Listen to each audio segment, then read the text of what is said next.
나에게는 인간 중에서도 여성이 남성보다 몇 배는 더 난해했습니다. 우리 가족은 남성보다 여성의 수가 더 많았고 친척 중에도 여자아이가 많았으며 예에 그 범죄를 저지른 식모 등도 있어서 나는 어린 시절부터 여자들 틈에서만 놀며 자랐다고 해도 과언이 아닙니다. 하지만 그것은 실로 살얼음판을 걷는 기분으로 그 여자들과 어울려온 것이었습니다. 도무지 짐작이 가지 않았습니다.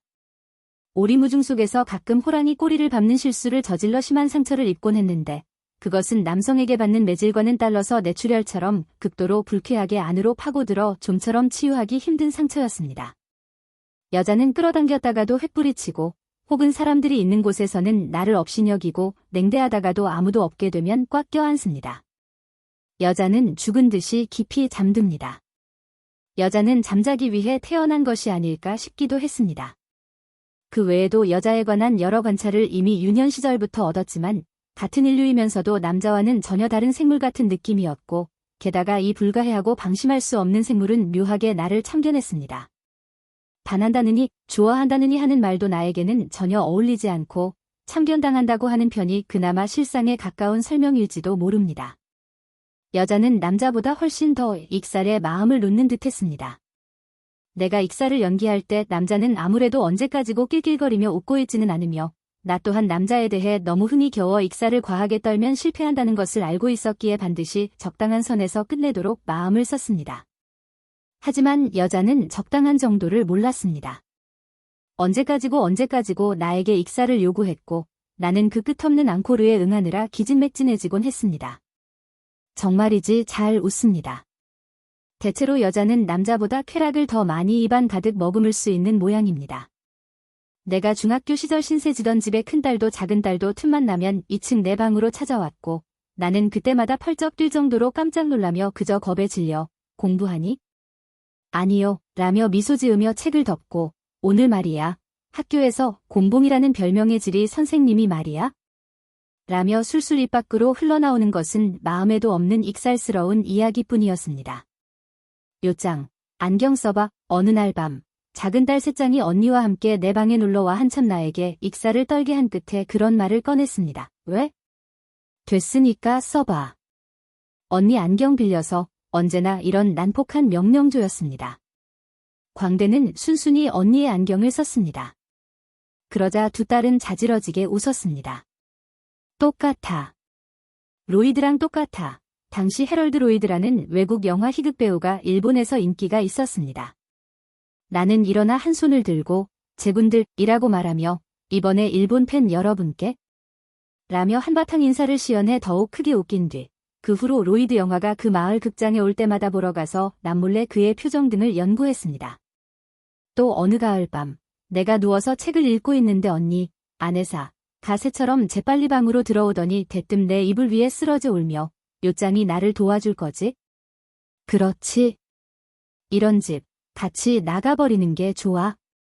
도와줘 라며 격렬한 말을 내뱉고는 다시 우는 것이었습니다. 하지만 나에게는 여자에게 이런 태도를 겪는 것이 처음이 아니었기에 언니의 과격한 말에도 그다지 놀라지 않았고 오히려 그 진부함과 문외용함에 흥이 깨진 기분으로 살그머니 이불에서 빠져나와 책상 위에 감을 깎아 한 조각을 그녀에게 건네주었습니다. 그러자 언니는 흐느끼며 그 감을 먹더니 뭐 재미있는 책 없어? 빌려줘 라고 말했습니다. 나는 나스메 소세키에 나는 고양이로 소이다라는 책을 책꽂이에서 골라주었습니다. 잘 먹었어. 언니는 수줍게 웃으며 방에서 나갔습니다. 이 언니뿐만 아니라 대체 여자는 어떤 기분으로 살아가고 있는가를 생각하는 일은 나에게 있어 지렁이의 마음을 살피는 것보다 더 복잡하고 번거로우며 으스스하게 느껴졌습니다. 다만 나는 여자가 저렇게 갑자기 울음을 터뜨릴 경우 뭔가 달콤한 것을 건네주면 그것을 먹고 기분을 푼다는 사실만은 어릴 때부터의 경험으로 알고 있었습니다. 또한 작은 딸 셋장은 친구들까지 내 방으로 데려왔고 나는 얘의 방식대로 공평하게 모두를 웃겼습니다. 친구들이 돌아가면 셋장은 반드시 그 친구 험담을 했습니다. 그 애는 불량소녀니까 조심해야 한다고 정해진 듯 말했습니다. 그럴 거면 왜 굳이 데려왔는지 모르겠지만 덕분에 내 방의 방문객은 거의 전부 여자가 되어버렸습니다. 하지만 그것은 다케이치가 아첨하며 말한 여자들에게 반할 것이라는 일이 실현된 것은 결코 아니었습니다. 즉, 나는 일본 동북지방의 헤럴드 로이드에 불과했던 것입니다. 다케이치의 무지한 아첨이 끔찍한 예언으로 생생하게 살아나 불길한 형상을 띠게 된 것은 그로부터 수년이 지난 뒤의 일이었습니다. 다케이치는 또 나에게 한 가지 중대한 선물을 주었습니다. 귀신 그림이야. 언젠가 다케이치가 내 2층 방으로 놀러왔을 때 가져온 한 장의 천연색 인쇄 도판을 자랑스럽게 보여주며 그렇게 설명했습니다. 어라 싶었습니다. 그 순간 나의 타락해갈 길이 결정된 것 같은 기분이 훗날 들어서 견딜 수 없습니다. 나는 알고 있었습니다. 그것이 고흐의 자화상일 뿐이라는 것을 알았습니다. 우리 소년 시절에는 일본에서 프랑스의 인상파 그림이 대유행이라 서양화 감상의 첫걸음을 대개 그 근처에서 시작했기에 고흐, 고갱, 세잔, 르누아르 같은 이들의 그림은 시골 중학생이라도 대개 사진판을 보아 알고 있었습니다. 나 역시 고흐의 도판을 꽤 많이 보며 터치의 재미나 색채의 선명함에 흥미를 느끼고는 있었지만 귀신 그림이라고는 한 번도 생각지 못했습니다. 그럼 이런 건 어때? 이것도 귀신일까? 나는 책꽂이에서 모딜리아니 화집을 꺼내 불탄 적동색 피부를 가진 얘의 나부상을 다케이치에게 보여주었습니다. 대단한 걸. 다케이치는 눈을 동그랗게 뜨고 감탄했습니다. 지옥의 말 같아. 역시 귀신일까? 나도 이런 귀신 그림을 그리고 싶어. 인간을 너무나 공포스러워하는 사람들은 오히려 더 무시무시한 요괴를 확실히 눈으로 보고 싶어하는 심리. 신경질적이고 겁 많은 사람일수록 폭풍우가 더 강해지기를 기도하는 심리. 이 화가 무리들은 인간이라는 괴물에게 상처입고 위협당한 끝에 마침내 환영을 믿게 되었고 백주의 자연 속에서 요괴를 똑똑히 본 것이다. 게다가 그들은 그것을 익살 따위로 얼버무리지 않고 보이는 그대로 표현하려 노력했다. 다케이치의 말대로 결연히 귀신 그림을 그려버린 것이다. 여기에 미래의 내 동료가 있다. 나는 눈물이 날 정도로 흥분하여 나도 그릴 거야? 귀신 그림을 그릴 거야? 지옥의 말을 그릴 거야? 라고 왠지 모르게 목소리를 아주 낮추어 다케이치에게 말했습니다. 나는 초등학교 때부터 그림을 그리는 것도 보는 것도 좋아했습니다. 하지만 내가 그린 그림은 내 장문만큼 주변 평판이 좋지 않았습니다.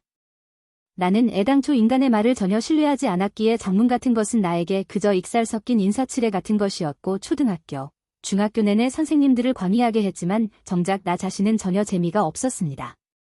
그림만은 만화 같은 것은 별개지만 대상의 표현에 어린 나름의 방식이었지만 다소의 정성을 들이고 있었습니다. 학교 미술 교과서의 모델은 따분하고 선생님의 그림은 형편없었기에 나는 완전히 엉터리로 여러 표현법을 스스로 궁리해 시험해봐야 했습니다. 중학교에 들어와 유화도구도 한 세트 갖추고 있었지만 그 터치의 본보기를 인상파 화풍에서 구해도 내가 그린 것은 마치 색종이 공예처럼 밋밋해서 도무지 갈피를 잡을 수 없었습니다. 하지만 나는 다케이치의 말을 통해 지금까지의 회화에 대한 내 마음가짐이 완전히 틀렸다는 것을 깨달았습니다. 아름답다고 느낀 것을 그대로 아름답게 표현하려고 노력하는 물음과 어리석음. 거장들은 아무것도 아닌 것을 주관에 의해 아름답게 창조하고 혹은 추한 것의 구토를 느끼면서도 그것에 대한 흥미를 숨기지 않고 표현의 기쁨에 젖어 있다.